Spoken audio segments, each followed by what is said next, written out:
"This meeting is for top performers only," my manager smirked. Shutting the conference room door, I pulled out my phone and dialed. 30 minutes later, they were all running out of that room. Welcome to Cheat Sheet Tales, where loyalty dies, lies bleed out, and the truth hits like a slap to the face. These aren't just stories. They're confessions soaked in betrayal and regret. Ever spotted a red flag when it was already too late? Say it in the comments. Let's tear into today's tale. My name is Serena Novak, and I was standing outside a conference room door when my entire world collapsed in the most humiliating way possible. Through the glass wall, I watched my colleagues pop champagne bottles and laugh, while my manager Dorian Ashford literally pointed at me and made a shooing motion with his hand. His exact words still burn in my memory. "This meeting is for top performers only, Novak. Maybe next year you'll earn your seat at the table." The door clicked shut, and there I was watching through glasses. They celebrated the $2.2 million bonus payout for Project Phoenix, the same project I had spent 18 months of my life building, debugging, and perfecting. 60-hour weeks. Missed family dinners. Cancelled weekend plans. All for this moment, and I wasn't even allowed inside the room. Before I tell you how I made them all pay for that moment, could you please take a few seconds to tell me in the comments if you've ever been excluded from something you helped create? Because what I'm about to share with you is the most satisfying revenge story you'll ever hear, and you need to hear every single word. Also, please like this video, subscribe to my channel, and click that bell icon, because stories like this don't come around often. Let me take you back to where this all started, because you need to understand exactly how I ended up in that hallway, watching my career crumble through a glass door. 2 years ago, I graduated from business school with a degree that cost me $80,000 in 4 years of my life. Unlike most of my classmates, who immediately started hunting for six-figure positions at consulting firms, I did something that made absolutely no sense to anyone who knew me. I applied for an entry-level analyst position at Hartwell Technologies, a mid-sized software company that most people had never heard of. The salary was embarrassingly low. The work was mundane. And my friends thought I had lost my mind, but I had my reasons that nobody, not even my closest friends, knew about. I wasn't just Serena Novak, recent graduate looking for her first real job. I was Serena Novak Hartwell, granddaughter of Franklin Hartwell, the man who founded Hartwell Technologies 38 years ago. But here's the thing that makes this story so much more complicated. My grandfather died when I was 12 years old, and I barely knew him. My mother, Camilla Hartwell, had this massive falling out with her father when I was just a baby, something about him disapproving of her marriage to my dad, who came from what my grandfather considered the wrong side of town. Mom was so angry that she legally changed our last names to Novak, which was her mother's maiden name. She wanted nothing to do with the Hartwell name or the Hartwell money. Growing up, I heard whispers about my grandfather's company, but Mom refused to talk about it. All I knew was that somewhere out there was this business empire that should have been part of my legacy, but family pride and stubbornness had cut us off from it completely. When my grandfather died, Mom inherited his shares in the company, but she immediately put everything into something called a blind trust. I was too young to understand what that meant, but basically, she locked away her inheritance until I turned 25. She said she wanted me to make my own way in the world, first to earn my own success for. I had access to what she called blood money. Fast forward to my final year of business school. I'm 24 years old, about to graduate, and I start getting these mysterious phone calls from a law firm called Peterson Wade Associates. Apparently, my 25th birthday was approaching, which meant the blind trust was about to mature. The lawyers explained that my mother had inherited 48% of Hartwell Technologies. My grandfather died, but here's where it gets interesting. My grandfather had also left me 20% directly in his will, bringing my total potential ownership to 68% of the company. 68%. That meant I would own a controlling stake in a company I had never set foot inside. The lawyers kept calling, wanting to schedule meetings, wanting to discuss my options, but I had this crazy idea brewing in my head. Instead of just walking in as the owner's granddaughter and taking control, what if I actually earned my place? What if I started from the bottom, learned the business inside and out, and proved that I deserved to lead this company not because of my last name, but because of my abilities? So I applied for that entry-level position under the name Serena Novak. During the interview process, nobody connected me to the Hartwell family. Why would they? I looked like any other recent graduate, desperate for work experience. I interviewed with 3 different managers, including Doreen Ashford, who would later become my direct supervisor, and the man who would ultimately push me toward the most satisfying revenge of my entire life. Doreen was one of those managers who seemed nice enough during interviews, but revealed his true personality once you started working for him. He was the type of person who took credit for your ideas in meetings, who gave you impossible deadlines and then acted surprised when you struggled to meet them, and who had this annoying habit of explaining things to you like you were a child even when you clearly understood the concept better than he did. My first 6 months at Hartwell Technologies were brutal. I was assigned to the data analysis team, which basically meant I spent 8 hours a day staring at spreadsheets and creating reports that nobody seemed to read. The work was mind-numbing, but I told myself it was temporary. I was learning the company from the ground up, understanding how each department operated, figuring out where the real problems were, and there were problems. So many problems. The company was profitable, but barely. Departments didn't communicate with each other. Projects took twice as long as they should, half because nobody wanted to make decisions without getting approval from 5 different managers. The technology was outdated. The employees were demoralized. And the leadership seemed completely disconnected from what was actually happening on the ground level. But I also saw the potential. Hartwell Technologies had incredible talent, innovative ideas, and a client base that genuinely loved working with us. We just needed better leadership and a clear vision for the future. That's when Project Phoenix came into my life. 8 months into my time at the company, Quentin called me into his office and explained that we had landed the biggest client in company history. A healthcare network wanted us to build a custom software platform that would revolutionize how they manage patient data across their 12 hospitals. Contract was worth $2.2 million, and if we delivered successfully, it could lead to similar contracts with other healthcare networks across the country. The only problem? Our senior developers were already stretched thin with existing projects.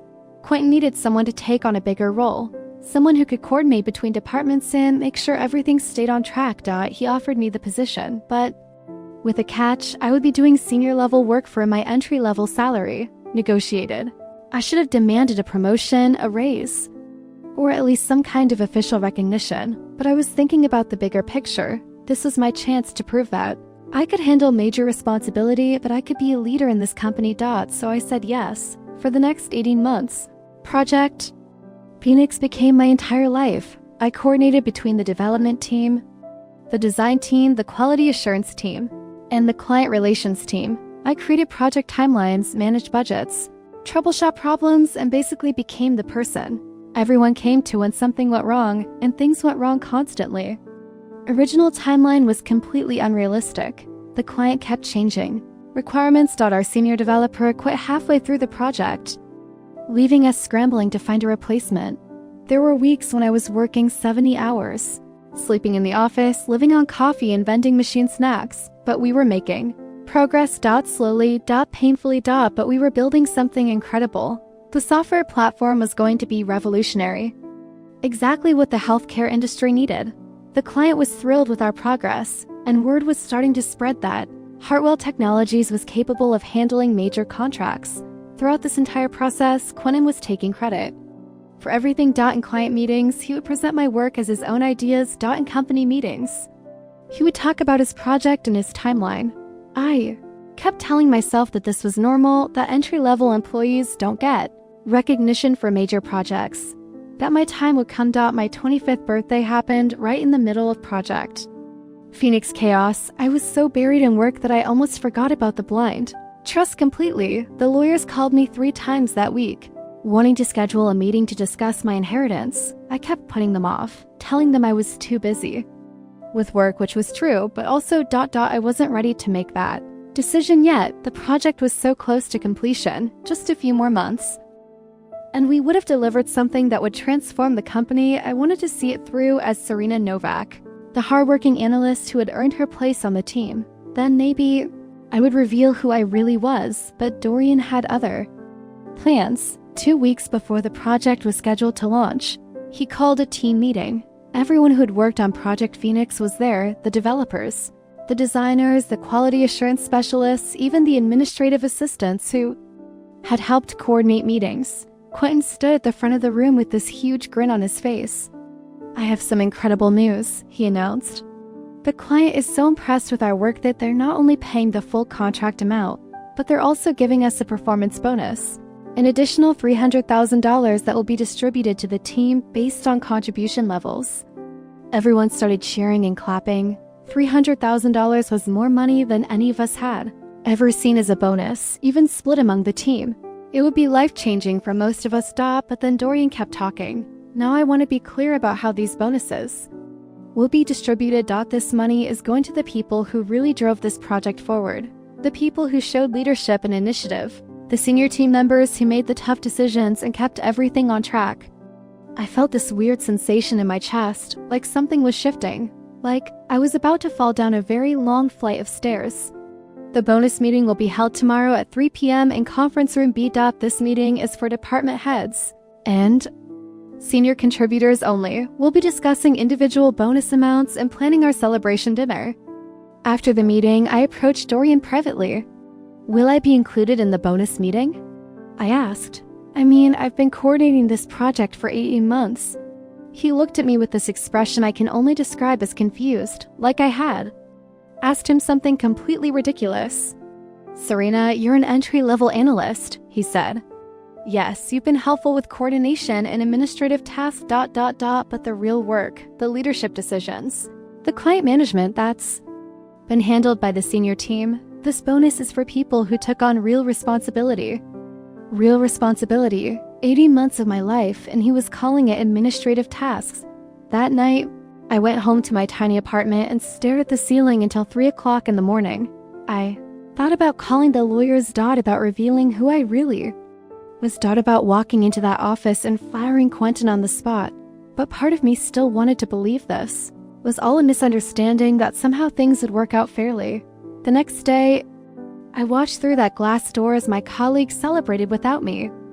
I watched Quentin raise his champagne glass and give a speech about teamwork and dedication.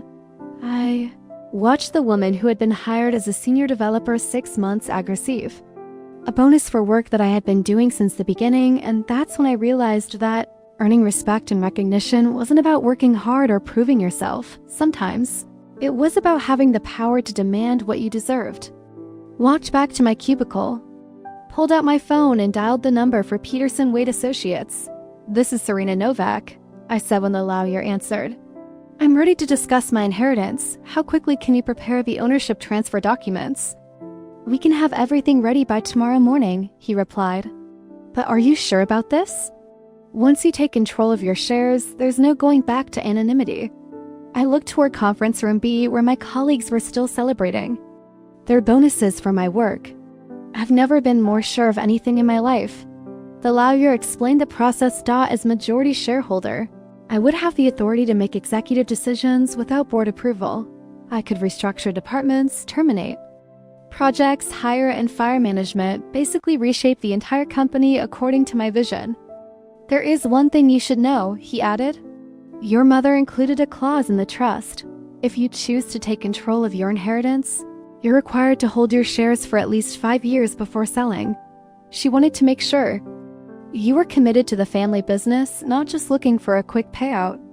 5 years, that was longer than I had planned, but it didn't matter. I wasn't thinking about selling anymore. I was thinking about building something better. That evening, I went home and spent hours researching corporate restructuring, executive decision-making, and shareholder rights. I read through every document the lawyers had sent me over the past year, understanding, for the first time, exactly how much power I was about to inherit. The next morning, I arrived at the office early and met with the lawyers in the parking lot. We signed document after document, transferring 68% of Hartwell Technologies from the blind trust into my direct control. Just like that, I went from entry-level analyst to majority owner of a multi-million-dollar company. I wasn't ready to reveal everything yet. I had one more move to make. Called an emergency all-hands meeting for 10 a.m. Everyone in the company was required to attend, from the entry-level analyst to the senior management team. The email went out under my name, Serena Novak, which confused a lot of people. Since I was nobody important enough to call company-wide meetings. Dorian actually tried to cancel the meeting, sending out an email saying there had been a mistake. That entry level, employees couldn't call all-hands meetings, but then he got a phone call from the company's board of directors explaining that the meeting had been authorized by the majority shareholder and was mandatory for all employees. I've never seen someone look more confused in my entire life. At exactly 10 a.m. I walked into conference room B, the same room where I had been excluded just 2 days earlier. This time, every single employee was there, including Quentin, who kept looking around like he was trying to solve some kind of puzzle. Had asked the lawyers to wait in the hallway until I called for them. I wanted to do this myself first. The room was packed. People were sitting in chairs, leaning against walls, some even sitting on the floor. There were probably 60 employees total, and they all looked confused and slightly annoyed about being pulled away from their work for a meeting called by someone they barely knew. Quentin stood up as soon as he saw me. Serena, I don't know what kind of joke this is, but you can't just call company meetings. This is completely inappropriate, and I'm going to have to write you up for wasting everyone's time. I walked to the front of the room and turned to face everyone. My heart was beating so fast that I could hear it in my ears, but my voice came out steady and clear. My name is Serena Novak, I began, but that's not my real name. My real name is Serena Novak Hartwell. A few people in the room shifted in their seats. I could see some of them starting to make connections, their faces changing as they realized what that last name meant. For the past 2 years, I have been working here as an entry-level analyst, while secretly owning the majority stake in this company. Yesterday, I officially took control of my 68% ownership, which makes me your new majority shareholder. The room went completely silent, not just quiet, but silent in that way that only happens when everyone stops breathing at the same time. Dorian's face went through about 5 different expressions in 10 seconds. Confusion, disbelief, anger, fear, and then back to confusion. That's impossible, he said. Franklin Hartwell's granddaughter would be... He stopped talking as he started doing the math in his head. 25 years old? Yes, that's me, I said, gesturing toward the door.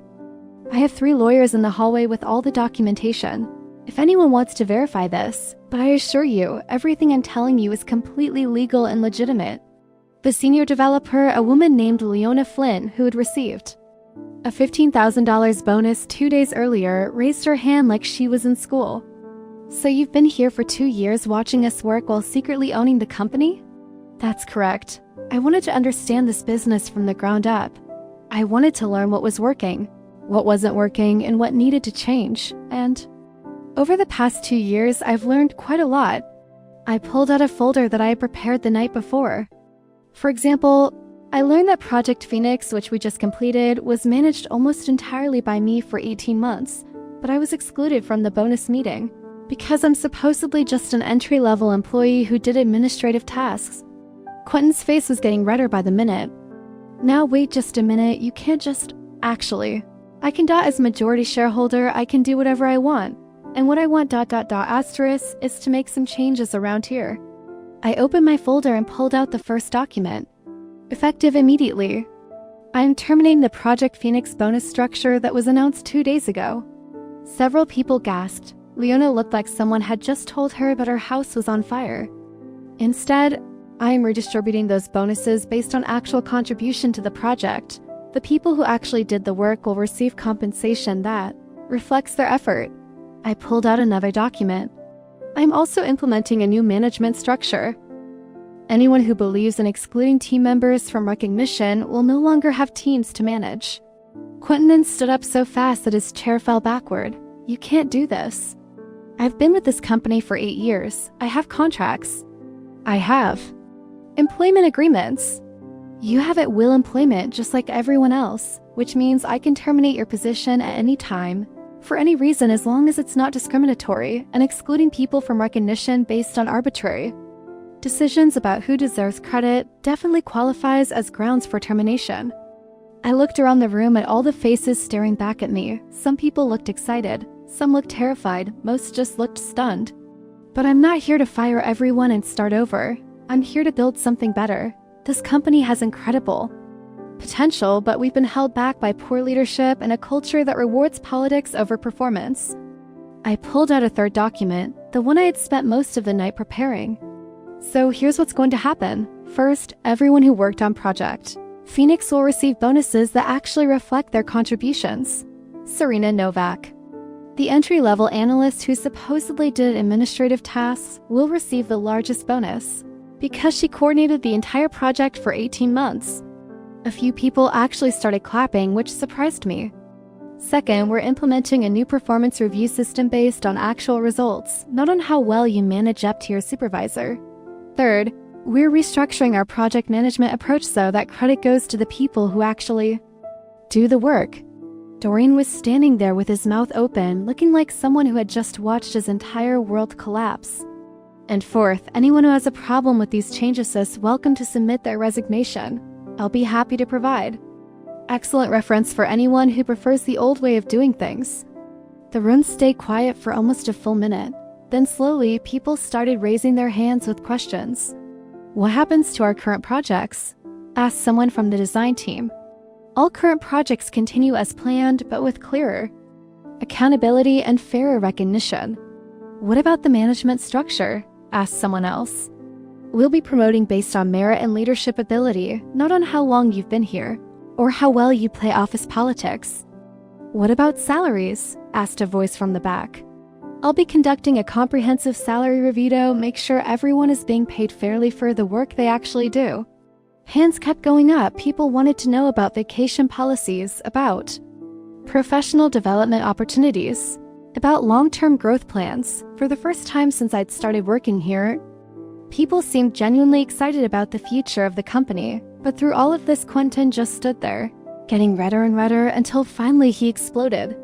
"This is ridiculous," he shouted. "You can't just walk in here and destroy everything we've built. I don't care who your grandfather was, you're just a kid who doesn't understand how business works." The room went quiet again. Everyone turned to look at him, then back at me. I walked over to the conference table where someone had left that champagne glass from the bonus meeting. It was still sitting there, with dried champagne residue in the bottom. "Quentin," I said, picking up the glass. "This represents everything that's wrong with the culture here. 2 days ago, you poured champagne to celebrate work that I did while telling me I wasn't good enough to join the celebration." I set the glass back down on the table. "The difference between you and me is that I've spent 2 years learning this business from every angle. I've done data analysis, project coordination, client relations, and quality assurance. I've worked with every department, solved problems at every level, and earned the respect of my colleagues by actually doing the work." I gestured around the room. "You've spent 8 years managing people and taking credit for their accomplishments. You think leadership means having authority over others. I think leadership means making everyone around you more successful." Dorian opened his mouth to respond, but I wasn't finished. "So here's what's going to happen. Your employment with this company is terminated. Effective immediately, you'll receive 2 weeks of severance pay and a neutral reference. Letter. Security will escort you to clean out your desk. His face went from red to white in about 3 seconds. "You can't fire me. I'll sue you. I'll take this to the labor board." "You're welcome to try, but you might want to check the employee handbook first. Creating a hostile work environment, taking credit for subordinates' work, and excluding team members from recognition are all grounds for immediate termination." I pulled out my phone and dialed security. "This is Serena Hartwell. I need someone to escort Dorian Ashford to his desk, to collect his personal belongings, then off the premises." The use of my real last name clearly got through to him because he suddenly deflated like a balloon with a hole in it. "You planned this whole thing," he said quietly. "You've been planning this for 2 years." "No, Quentin. I plan to earn my place here legitimately. To prove myself through hard work and dedication. You're the one who decided that my contributions weren't worth recognizing. You forced me to use the power I never wanted to need." Security arrived within 5 minutes. As they escorted Dorian out of the conference room, he turned back to look at me one more time. "This isn't over," he said. Double quotes, "Yes, it is." After he left, I turned back to the room full of employees who were still trying to process everything that had just happened. "I know this is a lot to take in," I said. "And I know some of you are probably wondering if you can trust me, given that I've been keeping this secret for 2 years. A woman from the accounting department raised her hand. Why didn't you just tell? Use who you were from the beginning. Why go through all this? Because I wanted to earn your respect, not inherit it. I wanted to understand what it was really like to work here, what the real problems were, what needed to be fixed. If I had walked in here 2 years ago as the owner's granddaughter, everyone would have treated me differently. I would never have learned what I needed to learn. Another hand went up. What happens now? Now we build something better. We create a company culture based on fairness, recognition, and actual performance. We make this a place where people want to work, where good ideas are heard, regardless of where they come from, and where everyone has the opportunity to grow and succeed. I looked around the room one more time. The choice is yours. If you want to be part of building something better, I'd love to have you on this journey. If you prefer the old way of doing things, I understand. And I'll help you find opportunities elsewhere. The meeting ended with people buzzing with excitement and confusion in equal measure. Some employees came up to me afterward to ask more detailed questions. Others just left quietly, probably needing time to process everything. Over the next few weeks, the changes I had promised started taking effect. The Project Phoenix bonuses were redistributed fairly, with the people who had actually done the work receiving the recognition they deserved. Several managers who had been ruling through fear and politics submitted their resignations. New people were promoted based on their abilities, rather than their connections. The company culture started shifting almost immediately. People began collaborating more openly, sharing ideas without fear that someone else would take credit. Projects started moving faster, because decisions were being made by the people who actually understood the work. 3 months later, we landed 2 more major contracts worth a combined $4 million. Both clients specifically mentioned that they chose US best of our collaborative approach and transparent communication. 6 months later, employee satisfaction scores had increased by 40%, and our project completion rate had improved by 30%. But the most satisfying moment came exactly 1 year after that conference room meeting. We were celebrating the completion of our biggest project ever, worth $6 million. This time, the celebration included everyone who had contributed to the success. I stood up to give a toast, holding a glass of champagne in the same conference room where I had once been excluded. A year ago, someone told me that I wasn't good enough to celebrate our successes. Today, I want to celebrate all of you, because this company's success belongs to everyone who helped build it. Everyone raised their glasses, including 3 new team members who had been hired specifically because of their talent and potential, not because of their connections or their ability to play politics. Asterisk to fairness. To recognition. And to building something better together. As we clinked glasses, I thought about that moment a year ago when I stood outside this room, watching through glass as other people celebrated my work. I had spent 2 years trying to earn my place through dedication and hard work. In the end, I had to claim my place through power and ownership. Sometimes the only way to get the respect you deserve is to have the authority to demand it. The best part of this whole story is that Dorian never did sue me. Turns out, when you actually document someone's poor management practices and exclusionary behavior, terminating their employment becomes pretty straightforward. Here's something that might surprise you. I never intended for this to become a revenge story. I genuinely wanted to prove myself the hard way to earn recognition through merit alone. But sometimes, the world forces you to use the power you have, especially when people refuse to recognize the power you've earned. I still work at Hartwell Technologies, but now I work there as myself, not as someone pretending to be less than she is. The company is thriving. Our employees are happy, and we're building something that my grandfather would be proud of. The conference room where all of this happened has a plaque on the wall that reads, "Recognition belongs to those who earn it, not those who claim it." Every time someone new joins our team, I tell them this story not as a threat, but as a reminder that everyone deserves to be valued for their contributions, regardless of their title or their place in the hierarchy. So let me ask you something.